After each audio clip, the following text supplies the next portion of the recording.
So ಇದೆಲ್ಲವೂ ಕೂಡ ಅಲ್ಲಿ ಶಿವರಾಜ್ ಕುಮಾರ್ ಅವರನ್ನ ಸ್ವಾಗತ ಮಾಡೋದಕ್ಕೆ ಅವರ ಮನೆಯ ಮುಂಭಾಗದಲ್ಲಿ ಆಗಿರ್ತಕ್ಕಂಥ ಸಿದ್ಧತೆಗಳ ಬಗ್ಗೆ ನೋಡ್ತಾ ಇದ್ರಿ. ಇನ್ನು ದೇಶಾದ್ಯಂತ 76ನೇ ಗಣರಾಜ್ಯೋತ್ಸವದ ಸಡಗರ ಸಂಭ್ರಮ. ಗಣರಾಜ್ಯೋತ್ಸವ ಅಂತ ತಕ್ಷಣ ನಮಗೆ ನೆನಪಿಗೆ ಬರ್ತಕ್ಕಂಥದ್ದು ದೆಹಲಿಯಲ್ಲಿ ನಡೀತಕ್ಕಂಥ ಪರೇಡ್. 76ನೇ ಗಣರಾಜ್ಯೋತ್ಸವದ ಸಂಭ್ರಮ. ಇನ್ನೇನು ಕೆಲವೇ ಕ್ಷಣಗಳಲ್ಲಿ ರಾಷ್ಟ್ರಪತಿ ದ್ರೌಪದಿ ಮುರ್ಮು ಧ್ವಜಾರೋಹಣವನ್ನು ನೆರವೇರಿಸ್ತಾರೆ. ದೃಶ್ಯದಲ್ಲಿ ತಾವೀಗ ಗಮನಿಸ್ತಾ ಇದ್ದೀರಾ. ಸಾಮಾನ್ಯವಾಗಿ ಎಲ್ರಿಗೂ ಗೊತ್ತಿರೋ ಹಾಗೆ ಗಣರಾಜ್ಯೋತ್ಸವದ ದಿವಸ ಧ್ವಜಾರೋಹಣವನ್ನು ಮಾಡ್ತಕ್ಕಂಥದ್ದು ರಾಷ್ಟ್ರಪತಿಗಳು, ಸ್ವತಂತ್ರ ದಿನಾಚರಣೆ ದಿವಸ ಧ್ವಜಾರೋಹಣೆ ಮಾಡ್ತಕ್ಕಂಥದ್ದು ಪ್ರಧಾನಿಗಳು. ಹಾಗೆ ರಾಜ್ಯದಲ್ಲೂ ಕೂಡ ಗಣರಾಜ್ಯೋತ್ಸವದ ದಿನ ಧ್ವಜಾರೋಹಣ ಮಾಡ್ತಕ್ಕಂಥದ್ದು ರಾಜ್ಯಪಾಲರು, ಸ್ವತಂತ್ರ ದಿನಾಚರಣೆ ದಿನ ಧ್ವಜಾರೋಹಣ ಮಾಡ್ತಕ್ಕಂಥದ್ದು ಮುಖ್ಯಮಂತ್ರಿಗಳು. ಈ ರೀತಿ ಪ್ರಧಾನಿಗಳನ್ನ ಬರಮಾಡ್ಕೊಳ್ತಾ ಇದ್ದಾರೆ ರಕ್ಷಣಾ ಸಚಿವರ ಜೊತೆಗೆ CDS ಮತ್ತೆ 3 ಸೇನಾ ವಿಭಾಗದ ಮುಖ್ಯಸ್ಥರು ಇರ್ತಾರೆ. ಸೊ ಪ್ರಧಾನಿಗಳನ್ನ ರಕ್ಷಣಾ ಸಚಿವ ರಾಜನಾಥ್ ಸಿಂಗ್ ಅವರು ಬರಮಾಡ್ಕೊಳ್ತಾ ಇದ್ದಾರೆ. ನರೇಂದ್ರ ಮೋದಿ ಅವರ ಆಗಮನ ಆಗುತ್ತೆ. ನರೇಂದ್ರ ಮೋದಿ ಅವರನ್ನ ಇಲ್ಲಿ ಇವರು ವೆಲ್ಕಮ್ ಮಾಡಿಕೊಂಡ ಬಳಿಕ ನೇರವಾಗಿ ಇವರೆಲ್ಲರೂ ಕೂಡ ಹೋಗೋದು ನ್ಯಾಷನಲ್ ವಾರ್ ಮೆಮೋರಿಯಲ್ಗೆ. ಅಲ್ಲಿ ನಮ್ಮ ದೇಶಕ್ಕೋಸ್ಕರ ತ್ಯಾಗವನ್ನು ಮಾಡಿದಂತಹ ಅನೇಕ ಯೋಧರಿಗೆ ಗೌರವ ನಮನವನ್ನ ಮೊದಲನೇದಾಗಿ ಸಲ್ಲಿಕೆ ಮಾಡಲಾಗುತ್ತೆ. ನರೇಂದ್ರ ಮೋದಿ ಅವರ ಆಗಮನ ಆಯಿತು. ಬರಮಾಡ್ಕೊಳ್ತಾ ಇರೋರು ರಕ್ಷಣಾ ಸಚಿವ ರಾಜನಾಥ್ ಸಿಂಗ್ ಅವರಿಗೆ ಸಾಥ್ ಕೊಡ್ತಾ ಇದ್ದಾರೆ 3 ಸೇನಾ ವಿಭಾಗದ ನೌಕಾದಳ, ಭೂಸೇನೆ, ವಾಯುಸೇನೆಯ ಮುಖ್ಯಸ್ಥರು ಜೊತೆಗೆ CDS ಇವರೆಲ್ಲರೂ ಕೂಡ ಅವರನ್ನ ಬರಮಾಡ್ಕೊಳ್ತಾ ಇದ್ದಾರೆ. ಇಲ್ಲಿಂದ ನೇರವಾಗಿ ನ್ಯಾಷನಲ್ ವಾರ್ ಮೆಮೋರಿಯಲ್ಗೆ ಹೋಗ್ತಾರೆ. ಮುಂಚೆ ಅಲ್ಲ, ಅಂದರೆ 2019ಕ್ಕೂ ಮುಂಚೆ ಯೋಧರಿಗೆ, ಸೈನಿಕರಿಗೆ, ಮಡಿದಂತಹ ಸೈನಿಕರಿಗೆ ನಮನ ಸಲ್ಲಿಸಬೇಕು ಅಂದರೆ ಎಲ್ಲರೂ ಹೋಗ್ತಾ ಇದ್ದಿದ್ದು ಅಮರ್ ಜವಾನ್ ಜ್ಯೋತಿಗೆ. ಬಟ್ ಈಗ 2019ರ ನಂತರ ನಾವು ಪ್ರತಿ ರಿಪಬ್ಲಿಕ್ ಡೇ ಸೆಲೆಬ್ರೇಷನ್ಗೂ ಮುಂಚೆ ಮತ್ತು ಇಂಡಿಪೆಂಡೆನ್ಸ್ ಡೇ ಅಥವಾ ದೇಶದಲ್ಲಿ ಯಾವುದೇ ಒಂದು ಇಂಪಾರ್ಟೆಂಟ್ ಗಳಿಗೆಗಳಿರ್ಬೋದು, ಫಸ್ಟ್ ಹೋಗೋದೇ ಈ ನ್ಯಾಷನಲ್ ವಾರ್ ಮೆಮೋರಿಯಲ್ಗೆ. ಇಲ್ಲಿ ಏನಕ್ಕೆ ಇಂಪಾರ್ಟೆಂಟ್ ಆಗುತ್ತೆ ಅಂತ ಹೇಳಿದ್ರೆ, ಭಾರತದ ಕ್ಷಾತ್ರ ಪರಂಪರೆ ಎಂಥದ್ದು ಅನ್ನೋದನ್ನ ಇಡೀ ದೇಶಕ್ಕೆ ತೋರಿಸ್ಕೊಟ್ಟಂತಹ ಸೈನಿಕರ ನೆನಪಿರುವಂತಹ ಜಾಗ.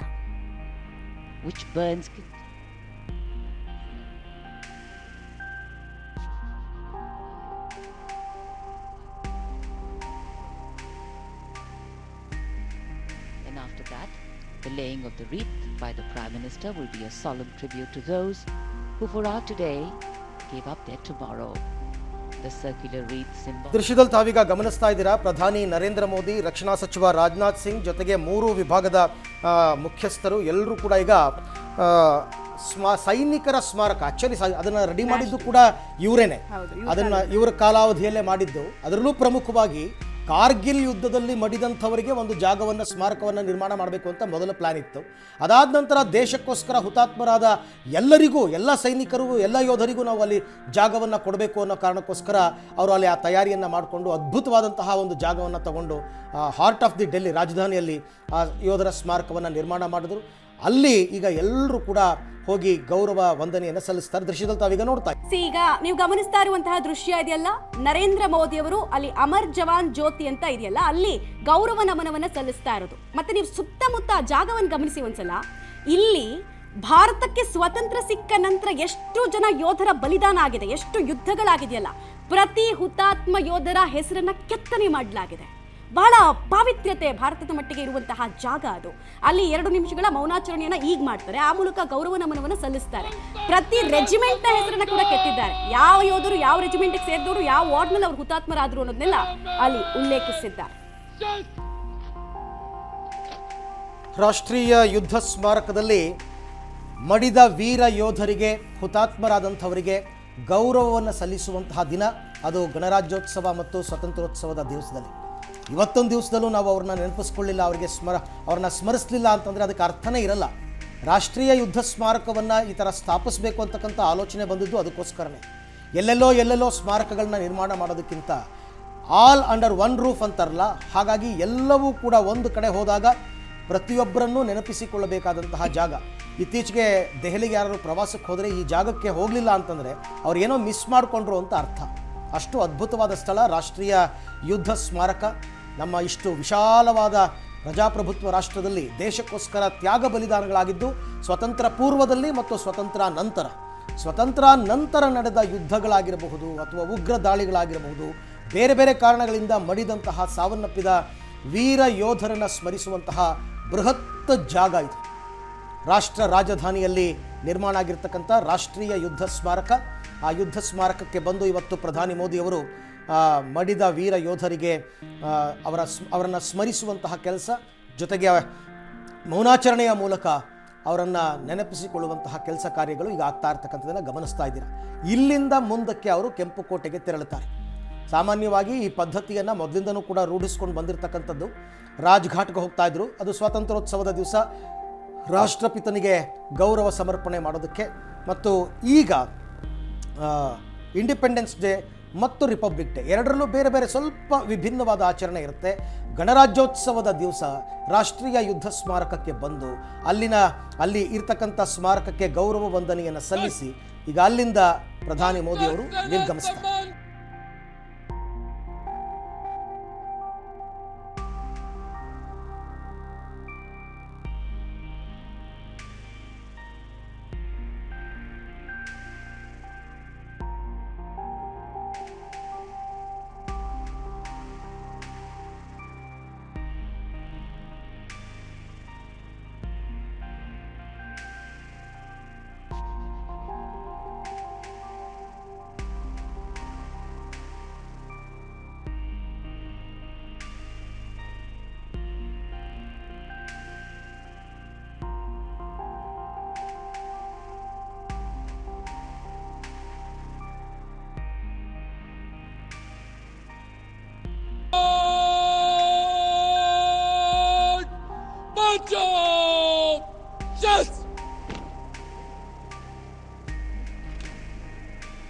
The buglers sounding the rouse, the guard commander ordering salami shastros, salute with arms, marking the completion of 2 minutes of silence.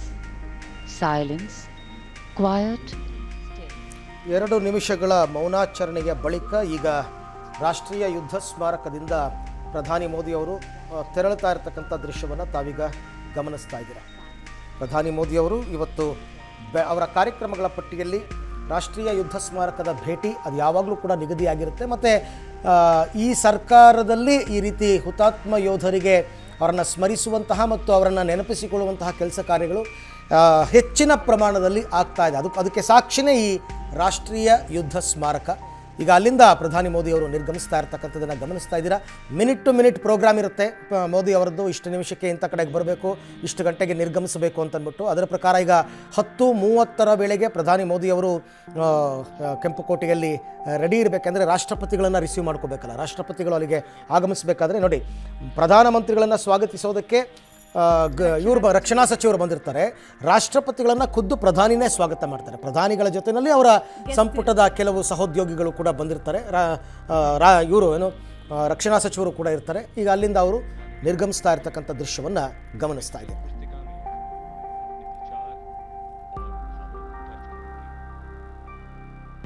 बेहद भावुक कर देने वाला और गौरवपूर्ण पल है. ಭಾರತ ಎಂಬ ಗಣರಾಜ್ಯ ಭಾರತದ ಗಣರಾಜ್ಯವಾಗಿ ಉಳಿಬೇಕು ಅಂತ ಮಡದಂಥವರಿಗೆ ಇಷ್ಟೊತ್ತು ಸಲ್ಯೂಟ್ ಕೊಟ್ಟಿದ್ದನ್ನು ನಾವು ನೋಡಿದ್ವಿ. ಈಗ ನೆಕ್ಸ್ಟ್ ಕಾರ್ಯಕ್ರಮಗಳು ಹೇಗಿರುತ್ತೆ ಅಂದರೆ, ಕರ್ತವ್ಯ ಪಥದಲ್ಲಿ ಮುಂದಿನ ಎಲ್ಲ ಕಾರ್ಯಕ್ರಮಗಳು ನಡೆಯುತ್ತೆ. ಕರ್ತವ್ಯ ಪಥ ಈ ಹಿಂದೆ ರಾಜಪಥ ಅಂತ ಕರೆಸ್ಕೊಳ್ತಾ ಇತ್ತು, ಕಿಂಗ್ಸ್ ವೇ ಅಂತ ಅದನ್ನು ಕರಿತಾ ಇದ್ರು. ಬಟ್ ಈ ಸರ್ಕಾರ ಅಸ್ತಿತ್ವಕ್ಕೆ ಬಂದ ಬಳಿಕ ಅದೆಲ್ಲವನ್ನ ಕೂಡ ತೊಡೆದು ಹಾಕುವಂತಹ, ಅಂದರೆ ಒಂದೊಂದೇ ರೀನೇಮಿಂಗ್ ಕೆಲಸಗಳೆಲ್ಲ ಆಗ್ತಾ ಇದೆ. ಸೊ ಕರ್ತವ್ಯ ಪಥದಲ್ಲಿ ನಡೆಯುವಂತಹ ಪರೇಡ್ ಇರಬಹುದು ಅಥವಾ ಮೈನವಿರೇಳಿಸುವಂತಹ ನಮ್ಮ ಸೇನೆಯ ಸಾಮರ್ಥ್ಯವನ್ನು ತೋರಿಸುವಂತಹ ಶಕ್ತಿಯ ಅನಾವರಣಕ್ಕೆ ಇನ್ನೇನು ಸ್ವಲ್ಪ ಹೊತ್ತು ಬಾಕಿ ಇದೆ. ಭಾರತ ಈ ಮುಂಚೆ ಒಂದು ರಾಷ್ಟ್ರವಾಗಿ, ಅಂದರೆ ಸ್ವಾತಂತ್ರ್ಯ ಸಿಕ್ಕ ಒಂದು 20 ವರ್ಷಗಳಲ್ಲಿ ಜಸ್ಟ್ ಒಂದು ಜಗತ್ತಿನ ಒಂದು ರಾಷ್ಟ್ರವಾಗಿ ಭಾರತವನ್ನು ನೋಡಲಾಗ್ತಾ ಇತ್ತು. ಆದರೆ ಕಳೆದ 30-40 ವರ್ಷಗಳಲ್ಲಿ ಭಾರತ ಬೆಳೆದಿರುವಂತಹ ಪರಿ ಇದೆಯಲ್ಲ, ಜಗತ್ತಿನ ಪ್ರಮುಖ ರಾಷ್ಟ್ರ ಭಾರತ ಅಂತ ಈಗ ಎಲ್ಲರೂ ಕೂಡ ಅದನ್ನ ಸರಿಪಡಿಸ್ಕೊಳ್ತಾರೆ ಹೇಳಬೇಕಾದ್ರೆ. ಮತ್ತೆ ನೀವು ಕೇಳ್ಬೋದು, ತುಂಬಾ ಶ್ರೀಮಂತ ರಾಷ್ಟ್ರಗಳಿದೆಯಲ್ಲ, ಆ ರಾಷ್ಟ್ರಗಳನ್ನ ಬಿಟ್ಟು ತೃತೀಯ ಜಗತ್ತು ಅನ್ನೋದು ಯಾಕೆ ಭಾರತವನ್ನು ನೋಡುತ್ತೆ ಅಂತ. ನಮ್ಮಲ್ಲಿ ಶ್ರೀಮಂತಿಕೆ, ಸಂಸ್ಕೃತಿ, ಆಚಾರ, ಹಣ ಎಲ್ಲವೂ ಇದೆ. ಅದ್ರ ಜೊತೆಗೆ ಮಾನವೀಯ ಸಂಬಂಧಗಳಿಗೆ ಮೌಲ್ಯ ಕೊಡುವಂತಹ ಕೆಲಸ ಇದೆಯಲ್ಲ, ಅದನ್ನ ಭಾರತ ಲಾಸ್ಟ್ ಒಂದು 40 to 50 years ಅಲ್ಲಿ ಅತ್ಯದ್ಭುತವಾಗಿ ನಡೆಸ್ಕೊಂಡು ಬಂದಿದೆ. ಮತ್ತೆ ಈ ಗಣರಾಜ್ಯವನ್ನ ನಾವು ಯಾಕೆ ಮಾಡ್ತೀವಿ, ಯಾಕೆ ಸೆಲೆಬ್ರೇಟ್ ಮಾಡ್ತೀವಿ? ಭಾರತಕ್ಕೆ ಸ್ವತಂತ್ರ ಸಿಕ್ಕಿದ್ದು August 15, 47. ಆದರೆ ಈ ದೇಶ ಯಾವ ಮಾರ್ಗವನ್ನ ಅನುಸರಿಸಬೇಕು, ಗೈಡಿಂಗ್ ಫೋರ್ಸ್ ಯಾವುದು ಅಂತ ಅಂದ್ಕೊಂಡಾಗ ಸಂವಿಧಾನವನ್ನ ನಾವು ಒಪ್ಪಿಕೊಂಡಂತಹ ದಿನವನ್ನ ನಾವು ಗಣರಾಜ್ಯೋತ್ಸವ ಅಥವಾ ಗಣತಂತ್ರ ಅನ್ನೋದನ್ನ ನಾವು ಆಚರಿಸ್ತಾ ಬರ್ತಾ ಇದ್ದೀವಿ. ನೀವು ಸದ್ಯಕ್ಕೀಗ ದೃಶ್ಯಾವಳಿಗಳನ್ನ ಗಮನಿಸ್ತಾ ಇದ್ದೀರಾ. ಒಂದ್ ಕಡೆಗೆ ರಾಷ್ಟ್ರಪತಿ ಕಿ ಅಂಗರಕ್ಷಕ್ ಅಂತ ನೀವು ಈ ದಳವನ್ನ ಏನ್ ನೋಡ್ತಾ ಇದ್ದೀರಾ, ಈ ರೆಜಿಮೆಂಟ್ ಏನ್ ನೋಡ್ತಾ ಇದ್ದೀರಾ, ಇದ್ರ ಇತಿಹಾಸ ನಾನು ಮುಂದೆ ಹೇಳ್ತಾ ಹೋಗ್ತೀನಿ. ಸದ್ಯಕ್ಕೆ ರಾಷ್ಟ್ರಪತಿ ದ್ರೌಪದಿ ಮುರ್ಮು ಜೊತೆಗೆ ನಮ್ಮ ಈ ವರ್ಷದ ಮುಖ್ಯ ಅತಿಥಿಗಳು ಇಂಡೋನೇಷ್ಯಾದ ಅಧ್ಯಕ್ಷ ಸುಬಿಯಾಂಟೋ ಅವರು ಈಗ ಇಲ್ಲಿಂದ ಇನ್ನೇನು ಹೊರಡ್ತಾರೆ ಕರ್ತವ್ಯ ಪಥಕ್ಕೆ. ಸೊ ಲಾಸ್ಟ್ ಟೈಮ್ ನಾವು ನೋಡಿದ್ವಿ ಸಾರೋಟಲ್ಲಿ ಹೋಗಿದ್ರು, ಈ ಸಲ ಕೂಡ ಅದೊಂದು ಕುತೂಹಲ ಇದೆ. ಅದಕ್ಕಿಂತ ಮುಂಚೆ ಎಲ್ಲ ಕಾರಲ್ಲಿ ಹೋಗ್ತಾ ಇದ್ರು, ಗೆಸ್ಟ್ನ ರಿಸೀವ್ ಮಾಡ್ಕೊಂಡು. ನೋಡಿ ಸಾರೋಟಲ್ಲೇ ಹೋಗ್ತಾ ಇದ್ದಾರೆ. ಲಾಸ್ಟ್ ಟೈಮಿಂದ ಸ್ಟಾರ್ಟ್ ಆಗಿದ್ದು. ಮುಂಚೆ ಎಲ್ಲ 40 ವರ್ಷಗಳ ತನಕ ಸಾರೋಟ್ನಲ್ಲಿ ಹೋಗ್ತಿರ್ಲಿಲ್ಲ. 40 ವರ್ಷದ ನಂತರ ಲಾಸ್ಟ್ ಟೈಮ್ ಸ್ಟಾರ್ಟ್ ಮಾಡಿದ್ರು ಈ ಸಂಪ್ರದಾಯವನ್ನು. ಮತ್ತೆ ಈ ವರ್ಷ ಕೂಡ ಅದು ಕಂಡು ಬರ್ತಾ ಇದೆ. ಸಾರೋಟ್ಗೆ ಭಾರತದ ಸಾಂಸ್ಕೃತಿಕ ಕ್ಷೇತ್ರದಲ್ಲಿ ಬಹಳ ದೊಡ್ಡ ಹೆಸರಿದೆ ಮತ್ತು ಅದರದ್ದೇ ಆದಂತಹ ಐತಿಹಾಸಿಕ ಮಾನ್ಯತೆ ಕೂಡ ಇದೆ. ಸೊ ಸಾರೋಟ್ನಲ್ಲಿ ಸದ್ಯಕ್ಕೆ ನೀವು ಗಮನಿಸ್ತಾ ಇರೋದು ರಾಷ್ಟ್ರಪತಿ ದ್ರೌಪದಿ ಮುರ್ಮು ಅವರು. ಈ ನಾವು ಹೇಳ್ತಾ ಇದ್ವಲ್ಲ, ರಿಪಬ್ಲಿಕ್ ಡೇ ದಿನ ಈ ಧ್ವಜದ ಅನಾವರಣ ಮಾಡ್ತಾ ಇರುವಂತಹ 2ನೇ ಮಹಿಳಾ ರಾಷ್ಟ್ರಪತಿ ಇವರು. ಈ ಹಿಂದೆ ಪ್ರತಿಭಾ ಪಟೇಲ್ ಅವರು ಮಾಡಿದ್ರು. ಈಗ ನಾವು ದ್ರೌಪದಿ ಮುರ್ಮು ಅವ್ರ ಕೈಯಿಂದ ನಾನು ಸ್ವಲ್ಪ ಹೊತ್ತಲ್ಲಿ ಈಗ ನಾವು ನೋಡುವಂತಹ ದೃಶ್ಯ ಇದೆಯಲ್ಲ, ಇದು ನಾನೀಗಷ್ಟೇ ಹೇಳ್ತಾ ಇದ್ದ ಹಾಗೆ ರಾಷ್ಟ್ರಪತಿ ಕಿ ಅಂಗರಕ್ಷಕ್ ಅಂತ. ಈ ರೆಜಿಮೆಂಟ್ಗೆ 251 ವರ್ಷಗಳ ಇತಿಹಾಸ ಇದೆ. 251 ವರ್ಷ ಈ ರೆಜಿಮೆಂಟ್ ಹುಟ್ಟಾಕಿ ಬ್ರಿಟಿಷರು ಹುಟ್ಟಾಕಿದ್ದು 1773ರಲ್ಲಿ. ಈ ರೆಜಿಮೆಂಟ್ಗೆ ಆಯ್ಕೆ ಆಗೋರಿದ್ದಾರಲ್ಲ, ಅವರು ಸೆಲೆಕ್ಟೆಡ್ ರೀಜನಿಂದ ಮಾತ್ರ ಬರ್ತಾರೆ. 83 ಸದೃಢ ಅರಬಿ ಕುದುರೆಗಳನ್ನು ಇಲ್ಲಿ ಯೂಸ್ ಮಾಡ್ತಾರೆ. ಮತ್ತೊಂದು 125 ಜನ ಯೋಧರು, ಸೆಲೆಕ್ಟೆಡ್ ಹೈ ಕ್ಲಾಸ್ ಯೋಧರು ರಾಷ್ಟ್ರಪತಿಗಳನ್ನ ಗಾರ್ಡ್ ಮಾಡೋದು. ಪ್ರತಿಷ್ಠಿತ ರೆಜಿಮೆಂಟ್ಗಳು ಭಾರತದಲ್ಲಿ ಸಿಕ್ಕಾಪಟ್ಟೆ ಇದೆ. ಆದರೆ ಇಡೀ ರೆಜಿಮೆಂಟ್ಗಳ ಪೈಕಿ ಯಾವುದು ಪ್ರತಿಷ್ಠಿತ, ಯಾವುದು ಎಲ್ಲರ ಕನಸು ಅಂತ ಕೇಳಿದ್ರೆ ನೀವು ನೋಡ್ತಾ ಇರುವಂತಹ ರಾಷ್ಟ್ರಪತಿ ಕಿ ಅಂಗರಕ್ಷಕ್ ಅನ್ನುವಂತಹ ರೆಜಿಮೆಂಟ್. ಈಗ ಆ ರೆಜಿಮೆಂಟ್ ಗಾರ್ಡ್ ಮಾಡ್ತಾ ಮುಂದಕ್ಕೆ ಕರ್ಕೊಂಡು ಹೋಗುತ್ತೆ. ಬ್ರಿಟಿಷರ ಕಾಲದಲ್ಲಿ ಬ್ರಿಟಿಷರ ಆಡಳಿತ ಇದ್ದಂತಹ ಸಂದರ್ಭದಲ್ಲಿ ವೈಸ್ರಾಯ್ಗಳಿಗೆ ಇದನ್ನು ಕೊಡ್ತಾ ಇದ್ರು. ಸಾಮಾನ್ಯವಾಗಿ ಅಂಗರಕ್ಷಕರನ್ನು ಹೆಚ್ಚೆಚ್ಚು ಕೊಡ್ತಾ ಇದ್ದಿದ್ದು ವೈಸ್ರಾಯ್ಸ್ಗಳಿಗೆ. ಅವರು ಭಾರತಕ್ಕೆ ಸ್ವಾತಂತ್ರ್ಯ ಕೊಟ್ಟು ಹೋದ ನಂತರ ನಮ್ಮಲ್ಲಿ ರಾಷ್ಟ್ರಪತಿಗಳು ಪ್ರಧಾನಮಂತ್ರಿಗಳು ಸಿಸ್ಟಮ್ ಬಂದಾಗ ರಾಷ್ಟ್ರಪತಿಗಳ ಅಂಗರಕ್ಷಕ ತಂಡ ಅಂತ ಅಂದ್ಬಿಟ್ಟು ಏನು ಮಾಡಿದ್ದಾರೆ, ಆ ರೆಜಿಮೆಂಟ್ ಇವಾಗ ರಾಷ್ಟ್ರಪತಿಗಳನ್ನ ಅಲ್ಲಿಂದ ಕೆಂಪು ಕೋಟೆಗೆ ಕರೆತರ್ತಾ ಇರ್ತಕ್ಕಂಥ ದೃಶ್ಯವನ್ನು ಗಮನಿಸ್ತಾ ಇದ್ದೀರಾ. कर्तव्य पथ पर सलामी मंच के सामने दुनिया के सबसे बड़े लोकतंत्र के प्रधानमंत्री श्री नरेंद्र मोदी का आगमन हो रहा है। गणतंत्र के 75 वर्ष, संविधान के 75 वर्ष, हमारा गणतंत्र दिवस समारोह और आगमन कर्तव्य पथ पर प्रधानमंत्री श्री नरेंद्र मोदी का। रक्षा मंत्री श्री राजनाथ सिंह ने उनकी अगवानी की। रक्षा राज्य मंत्री सीडीएस और तीनों सेना ರಾಷ್ಟ್ರೀಯ ಯುದ್ಧ ಸ್ಮಾರಕದಿಂದ ಈಗ ಕರ್ತವ್ಯ ಪಥಕ್ಕೆ ಬಂದಿದ್ದಾರೆ ಪ್ರಧಾನಿ ಮೋದಿ ಅವರು. ಅದು ಸಿಸ್ಟಮ್, ಅದು ಪ್ರಧಾನಿಗಳು ಬಂದಾಗ ಅದನ್ನ ರಕ್ಷಣಾ ಸಚಿವರು ಸ್ವಾಗತ ಮಾಡ್ತಕ್ಕಂಥದ್ದು. ಅಲ್ಲಿಂದ ಸಿಡಿಎಸ್ ಮತ್ತೆ 3 ಸೇನಾ ವಿಭಾಗದ ಮುಖ್ಯಸ್ಥರು ಮತ್ತೊಂದ್ಸಲ ಅವರಿಗೆ ಸಲಾಮನ್ನ ಸಲ್ಲಿಸ್ತಾರೆ. ಕರ್ತವ್ಯ ಪಥಕ್ಕೆ ಈಗ ಅವರು ಆಗಮಿಸಿದ್ದಾರೆ. ಈ ಕರ್ತವ್ಯ ಪಥದಿಂದಲೇ ನಿಮಗೆ ಶುರು ಆಗ್ತಕ್ಕಂಥ ಪರೇಡ್ ಶುರು ಆಗ್ತಕ್ಕಂಥದ್ದು. ರಾಷ್ಟ್ರಪತಿಗಳು ಕೂಡ ಬರಬೇಕು. ನೋಡಿ, ಫಸ್ಟ್ ಯಾರು ಬರಬೇಕು, ನೆಕ್ಸ್ಟ್ ಯಾರು ಬರಬೇಕು, ಎಲ್ಲವೂ ಕೂಡ ಮೊದಲೇ ಪ್ಲಾನ್ ಆಗಿರುತ್ತೆ. ಪ್ರಧಾನಿಗಳು ಕರ್ತವ್ಯ ಪಥಕ್ಕೆ ಬಂದ ನಂತರ ರಾಷ್ಟ್ರಪತಿಗಳು ಇಲ್ಲಿಗೆ ಆಗಮಿಸ್ತಕ್ಕಂಥದ್ದು. ಯಾಕೆಂದರೆ ಅವ್ರನ್ನ ಸ್ವಾಗತ ಮಾಡಬೇಕಲ್ಲ. ಪ್ರಧಾನಿಗಳು ಬರೋದಕ್ಕೂ ಮೊದಲು ರಕ್ಷಣಾ ಸಚಿವರು ಬಂದಿರಬೇಕು. ಅದು ಎಲ್ಲವೂ ಕೂಡ ಸಿಸ್ಟಮ್ಯಾಟಿಕ್ ಆಗಿ ನಡೆಯುತ್ತೆ. ಅದಕ್ಕೋಸ್ಕರನೇ RD ಪರೇಡನ್ನು ನೋಡೋದಕ್ಕೋಸ್ಕರನೇ ದೇಶಾದ್ಯಂತ ಜನ ಕಾತರರಾಗಿರ್ತಾರೆ. ಈಗ ಅಲ್ಲಿ ಯಾರ್ಯಾರು ವಿಶೇಷ ಆಹ್ವಾನಿತರು, ನಿಮಗೆ ಈ RD ಪರೇಡ್ಗೆ ಅಂತಲೇ ವಿಶೇಷವಾಗಿ ಕೆಲವರನ್ನು ಆಹ್ವಾನಿಸಿರ್ತಾರೆ. ದೇಶದ ಉದ್ದಗಲದಿಂದಲೂ ಕೂಡ ಕೆಲವರು ಬಂದಿರ್ತಾರೆ. ಬೇರೆ ಬೇರೆ ಕ್ಷೇತ್ರಗಳಲ್ಲಿ ಸಾಧನೆಯನ್ನು ಮಾಡಿದಂಥವರು ಅವರೆಲ್ಲರನ್ನು ಈ ಸರ್ತಿ ವಿಶೇಷವಾಗಿ ಖೋಖೋ ವರ್ಲ್ಡ್ ಚಾಂಪಿಯನ್ಶಿಪ್ ಆಯ್ತಲ್ಲ, ಆ ವರ್ಲ್ಡ್ ಚಾಂಪಿಯನ್ಸ್ ಆದಂತಹ ತಂಡವನ್ನು ಈ ಸರ್ತಿ ಈ RD ಪರೇಡ್ಗೆ ಆಹ್ವಾನಿಸಿದ್ದಾರೆ. ಜೊತೆಗೆ ಬೇರೆ ಬೇರೆ ಮನ್ ಕಿ ಬಾತ್ನಲ್ಲಿ ಕೆಲವರ ಹೆಸರನ್ನು ಪ್ರಧಾನಿ ಮೋದಿಯವರು ಆಗಾಗ್ಗೆ ಪ್ರಸ್ತಾಪಿಸ್ತಾ ಇರ್ತಾರೆ. ಅಂಥವ್ರಿಗೆಲ್ಲ ಈ ಸರ್ತಿ ಆಹ್ವಾನ ಹೋಗಿದೆ. ಕರ್ನಾಟಕದ ಚಾಮರಾಜನಗರ ಜಿಲ್ಲೆಯಿಂದಲೂ ಕೂಡ ಓರ್ವ ರೈತನನ್ನು ಈ ಸರ್ತಿ RD ಪರೇಡ್ಗೆ ಆಹ್ವಾನಿಸಲಾಗಿದೆ. ಹೀಗೆ ದೇಶದ ಮೂಲೆಯಿಂದ ಈ ಕಾರ್ಯಕ್ರಮಕ್ಕೆ ಆಹ್ವಾನ ಹೋಗಿರುತ್ತೆ. ಅವರೆಲ್ಲರೂ ಬಂದಿರ್ತಾರೆ. ಅವರೆಲ್ಲರೂ ಕೂಡ ಕೂತ್ಕೊಂಡು RD ಈಗ ಹೆಂಗೆ ಮೈಸೂರು ದಸರಾ ಮೆರವಣಿಗೆಯನ್ನು ನೋಡೋದಕ್ಕೆ ಲಕ್ಷಾಂತರ ಜನ ಸೇರ್ತಾರೆ, ಅದೇ ರೀತಿ ಈಗ ಪ್ರಧಾನಿ ಮೋದಿ ಅವರು ಅಲ್ಲಿ ಬಂದಿರತಕ್ಕಂಥ ಎಲ್ರಿಗೂ ಕೂಡ ನಮಸ್ಕಾರವನ್ನು ಮಾಡಿ ಹೋಗ್ತಾ ಇದ್ದಾರೆ. ವಿರೋಧ ಪಕ್ಷದ ನಾಯಕರುಗಳು, ಸಂಸದರು, ಬೇರೆ ಬೇರೆ ರಾಜ್ಯದಿಂದ ಆಗಮಿಸಿರುವಂತಹ ಗಣ್ಯರು ಎಲ್ಲರನ್ನೂ ಕೂಡ ಇಲ್ಲಿ ಕರೆದಿರಲಾಗುತ್ತೆ. ಅವರೆಲ್ಲರ ಆಗಮನವಾಗಿದೆ ಆರ್ ಡಿ ಪರೇಡ್ಗೆ. ಈ ಆರ್ ಡಿ ಪರೇಡ್ಗೆ ಆಹ್ವಾನ ಬಂದ್ರೇ ದೊಡ್ಡ ಪ್ರತಿಷ್ಠೆ. ಉಪರಾಷ್ಟ್ರಪತಿ ಜಗದೀಪ್ ಧನ್ಕರ್ ಈಗಾಗಲೇ ಕಾರ್ಯಕ್ರಮಕ್ಕೆ ಆಗಮಿಸಿದ್ದಾರೆ. ನೋಡಿ ಇಲ್ಲಿ ಪ್ರಧಾನಿ ಮೋದಿಯವರು, ಇಂಡೋನೇಷ್ಯಾದ ಅಧ್ಯಕ್ಷ ಪ್ರಬೋವೋ ಸುಬಿಯಾಂಟೋ ಸೇರಿದಂತೆ ಈಗ ಜಗದೀಪ್ ಧನ್ಕರ್ ಅವ್ರನ್ನ ಸ್ವಾಗತ ಮಾಡ್ತಾ ಇರ್ತಕ್ಕಂಥದ್ದನ್ನು ಗಮನಿಸ್ತಾ ಇದ್ದೀರಾ. ಉಪರಾಷ್ಟ್ರಪತಿಗಳನ್ನು ದಂಪತಿ ಈಗಾಗಲೇ ಕಾರ್ಯಕ್ರಮಕ್ಕೆ ಆಗಮಿಸಿದ್ದಾರೆ. ಅವರನ್ನು ಸ್ವಾಗತ ಮಾಡಿ ಅವ್ರಿಗೆ ಅಂತ ನಿಗದಿಪಡಿಸಿದಂತಹ ಆಸನದಲ್ಲಿ ಅವ್ರನ್ನ ಕೂರಿಸ್ತಕ್ಕಂಥದ್ದು ಅದೆಲ್ಲವೂ ಕೂಡ ಆಗಬೇಕು. ನೋಡಿ, ಈ ಎಲ್ಲ ಕೆಲಸವನ್ನು ಖುದ್ದು ಪ್ರಧಾನಿ ಮೋದಿಯವರೇ ಮಾಡ್ತಾ ಇದ್ದಾರೆ. ಇನ್ನೇನು ಕೆಲವೇ ಕ್ಷಣದಲ್ಲಿ ರಾಷ್ಟ್ರಪತಿಗಳು ಕೂಡ ಇಲ್ಲಿಗೆ ಆಗಮಿಸ್ತಾರೆ. ರಾಷ್ಟ್ರಪತಿ ದ್ರೌಪದಿ ಮುರ್ಮು ಅವರಿಂದ ಧ್ವಜದ ಅನಾವರಣ ಆಗಿದ್ದನ್ನು ನೀವು ಗಮನಿಸ್ತಾ ಇದ್ರಿ. ಇದನ್ನ ಧ್ವಜಾರೋಹಣ ಅಂತ ಕರೆಯಲ್ಲ, ನಾವು ಟೆಕ್ನಿಕಲಿ ಧ್ವಜದ ಅನಾವರಣ ಅಂತ ಹೇಳ್ತೀವಿ. ಅವ್ರು ಹೇಳ್ತಿದ್ದನ್ನ ನೀವು ಕೇಳಿಸ್ಕೊಂಡಿರ್ಬೋದು, ಫ್ಲಾಗ್ ಅನ್ಫ್ಲರಿಂಗ್ ಅಂತ. ಸೊ ಇದ್ರ ವಿಶೇಷತೆ ಏನು ಅಂತ ಕೇಳಿದ್ರೆ, ದೇಶದಲ್ಲಿ ಈಗಾಗಲೇ ಪ್ರಜಾಪ್ರಭುತ್ವ ಸ್ಥಾಪನೆ ಆಗಿರೋದ್ರ ದ್ಯೋತಕವಾಗಿ ರಾಷ್ಟ್ರಪತಿಗಳು ಕಂಬಕ್ಕೆ ಕಟ್ಟಿದ್ದ ದಾರವನ್ನ ಎಳೆದ್ರು ಹೀಗೆ. ಬಟ್ ನಮ್ಗೆ ಇಂಡಿಪೆಂಡೆನ್ಸ್ ಡೇ ದಿವಸ ಹಾಗಿರಲ್ಲ. ಹೀಗಾಗಿ ಇದನ್ನ ಧ್ವಜದ ಅನಾವರಣ ಅಂತ ನಾವು ಕರಿತೀವಿ. ಧ್ವಜದ ಆರೋಹಣ ಬೇರೆ, ಧ್ವಜದ ಅನಾವರಣ ಬೇರೆ. ಧ್ವಜಾರೋಹಣ ಅಂತ ಕರಿತೀವಿ. ಧ್ವಜಾರೋಹಣ ಅನ್ನೋ ಪದವನ್ನು ಇವತ್ತು ಬಳಕೆ ಮಾಡಬಾರ್ದು. ಧ್ವಜ ಅನಾವರಣ ಅಂತಕ್ಕಂಥದ್ದು. ಇಂಡಿಪೆಂಡೆನ್ಸ್ ಡೇನಲ್ಲಿ ಫ್ಲಾಗ್ ಅನ್ನ ಕಟ್ಟಿ ಕೆಳಗಡೆಯಿಂದ ಮೇಲಕ್ಕೆ ಅದನ್ನ ಹಗ್ಗದ ಮುಖಾಂತರ ಎಳಿತಾರೆ. ಅದು ಆರೋಹಣ ಪ್ರಕ್ರಿಯೆ, ಅದು ಮೇಲಕ್ಕೆ ಹೋಗ್ತಕ್ಕಂಥದ್ದು. ಆಮೇಲೆ ಅದನ್ನ ಅನಾವರಣ ಮಾಡ್ತಾರೆ. ಇಲ್ಲಿ ಡೈರೆಕ್ಟ್ ಆಗಿ ಧ್ವಜ ಅನಾವರಣ ಮಾಡ್ತಕ್ಕಂಥದ್ದು ಅದನ್ನ ರಾಷ್ಟ್ರಪತಿಗಳು ಈಗ ನೆರವೇರಿಸಿದ್ದಾರೆ. ತಾವೀಗ ಗಮನಿಸ್ತಾ ಇದ್ದೀರಾ, ಇಡೀ ಜಗತ್ತಿನ ಅತಿ ದೊಡ್ಡ ಪ್ರಜಾಪ್ರಭುತ್ವ ದೇಶದ ಧ್ವಜವನ್ನ ತೋರಿಸುವ ಪ್ರಕ್ರಿಯೆ, ಅದನ್ನ ಧ್ವಜ ಅನಾವರಣ ಅಂತ ಕರೀತಾರೆ. ಆ ಪ್ರಕ್ರಿಯೆ ಈಗ ಮುಕ್ತಾಯ ಆಯಿತು. ಈಗ ಇಮ್ಮಿಡಿಯೇಟ್ ಆಗಿ ಆರ್ ಡಿ ಪರೇಡ್ಗೆ ಚಾಲನೆ ಸಿಗುತ್ತೆ. ಆ ಆರ್ ಡಿ ಪರೇಡ್ ಅಂತಕ್ಕಂಥದ್ದು ಕರ್ತವ್ಯ ಪಥದಿಂದ ಕೆಂಪುಕೋಟೆಯ ತನಕ ಅದು ಇವಾಗ ಒಂದೊಂದಾಗಿ ಆರಂಭ ಆಗುತ್ತೆ. 600 ಗಂಟೆಗಳ ತರಬೇತಿಯನ್ನ ಇವತ್ತಿನ ಪರೇಡ್ ನಲ್ಲಿ ಪರ್ಫಾರ್ಮ್ ಮಾಡೋದಕ್ಕೋಸ್ಕರ ಅವರೆಲ್ಲ ಸಲ್ಲಿಸಿದ್ದಾರೆ. 600 ಗಂಟೆ ಕಳೆದ ಜುಲೈನಲ್ಲೇ ಆರಂಭ ಆಗಿರುತ್ತೆ. ಪ್ರತಿ ಜುಲೈನಲ್ಲಿ ಆರಂಭ ಆಗ್ತಕ್ಕಂಥದ್ದು. ಇವತ್ತು ಅದರ ಕ್ಲೈಮ್ಯಾಕ್ಸ್. ಹಾಗೆ ನೋಡಕ್ ಹೋದ್ರೆ ಸುಮಾರು 600 ಅವರ್ಸ್ ಅವರು ಪ್ರಾಕ್ಟೀಸ್ ಮಾಡಿರ್ತಾರೆ.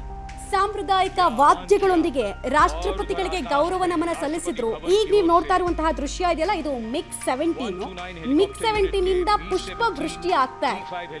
ಮಿಗ್ 17 ಭಾರತದ ಏರ್ ಫೋರ್ಸ್ ನಲ್ಲಿ ಬಹಳ ವರ್ಷಗಳಿಂದ ಬಳಕೆಯಲ್ಲಿರುವಂತಹ ಅತ್ಯುನ್ನತ ಪರಿಕರ.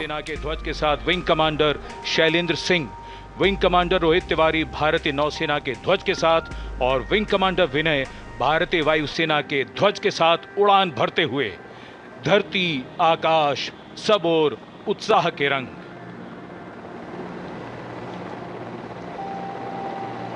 और आकाश से हो रही है पुष्प वर्षा।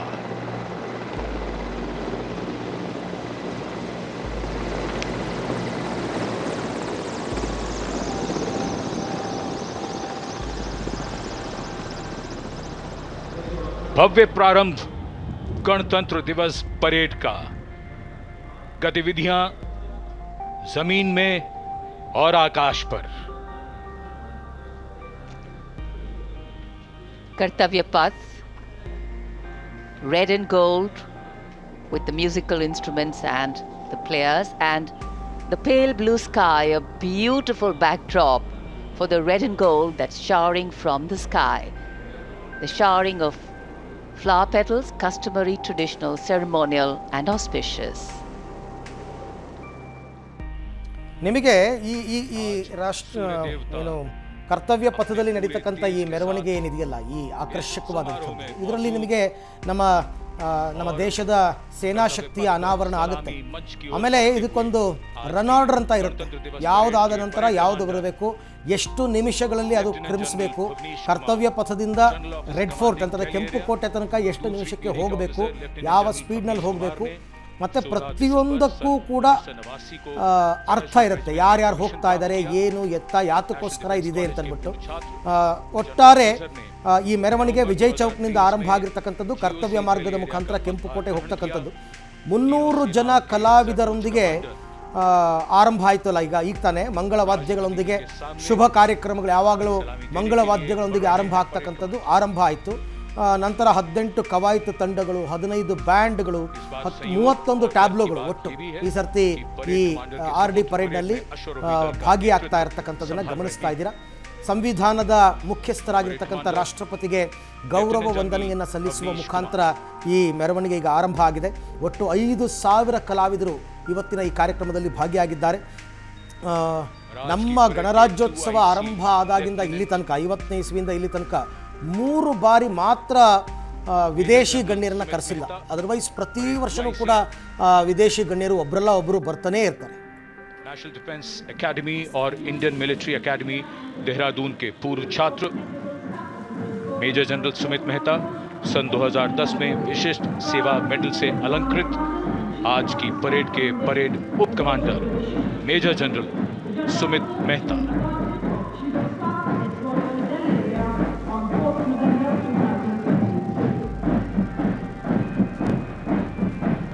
परेड कमांडर और परेड 2IC के लिए बहुत बड़ा गौरव, सम्मान और दायित्व गणतंत्र दिवस परेड की अगुवाई करना।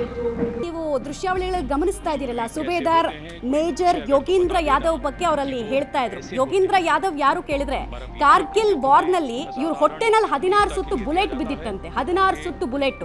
ಅವ್ರು ಸತ್ತೋಗಿದ್ದೀನಿ ಅಂತ ಅವರೇ ಅಂದ್ಕೊಂಡ್ರಂತೆ. ಬಟ್ ಕೈಯಲ್ಲಿ ಇದ್ದಂತಹ ಕೊನೆಯ ಗ್ರೆನೇಡ್ ಅನ್ನ ಶತ್ರುವಿನ ಎದೆಗೆ ಹಾಕ್ಬಿಡೋಣ ಅಂತ ಹೇಳಿ ಇವ್ರು ಹಾಕ್ದಂತಹ ಗ್ರೆನೇಡು ಮತ್ತೊಬ್ಬ ಪಾಕಿಸ್ತಾನಿ ಯೋಧನಿಗೆ ಬಿದ್ದು ಆತ ಸಾಯ್ತಾನೆ.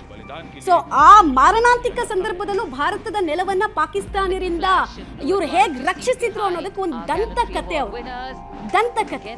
ಸೊ ಅವರು ಅಲ್ಲಿ ಪಾರ್ಟಿಸಿಪೇಟ್ ಮಾಡ್ತಾ ಬಂದಿರೋದು ಪರಮವೀರ ಚಕ್ರ ಪ್ರಶಸ್ತಿ. ಶೌರ್ಯಕ್ಕೆ ಪರಮೋನ್ನತ ಪ್ರಶಸ್ತಿ ಯಾವುದು ಕೇಳಿದ್ರೆ ಪರಮವೀರ ಚಕ್ರ. ಸೊ ಅವರಿಗದು ಲಭ್ಯ ಆಗಿದೆ. ಈಗ ನೀವು ಗಮನಿಸ್ತಾ ಇರುವಂತಹ ದೃಶ್ಯ ಇದು ಇಂಡೋನೇಷ್ಯಾದ ಕಂಟಿಜೆಂಟ್. ಅಂದ್ರೆ ಯಾವುದೇ ಒಂದು ರಾಷ್ಟ್ರದ ಅತಿಥಿಗಳು ನಮ್ಮ ದೇಶಕ್ಕೆ ಬಂದಾಗ ಅವರ ದೇಶದ ಆರ್ಮಿಯಲ್ಲಿರುವಂತಹ ಒಂದು ಮ್ಯೂಸಿಕ್ ಬ್ಯಾಂಡ್ ಮತ್ತು ಒಂದು ರೆಜಿಮೆಂಟ್, ನಾವು ರೆಜಿಮೆಂಟ್ ಅಂತ ಏನ್ ಕರಿತೀವಿ ಅದೇ ರೀತಿ ಅವರ ರೆಜಿಮೆಂಟ್ ಕೂಡ ಅಲ್ಲಿ ಪಾಲ್ಗೊಂಡಿರುವಂತಹ ದೃಶ್ಯ. ಸೊ 190 ಜನ ಮ್ಯೂಸಿಕಲ್ ಬ್ಯಾಂಡ್ ನ ಸದಸ್ಯರು ಮತ್ತು 160 ಜನ ಆ ಕಂಟಿಜೆಂಟ್ ನ ಟೀಮ್ ಅಲ್ಲಿ ನಮ್ಮ ದೇಶದ ರಾಷ್ಟ್ರಪತಿಗಳಿಗೆ ಗೌರವ ನಮನವನ್ನ ಸಲ್ಲಿಸ್ತಾ ಇದ್ದಾರೆ. ಅವ್ರಿಗೊಂದು ಅವಕಾಶ ಮಾಡಿಕೊಡ್ತಾರೆ.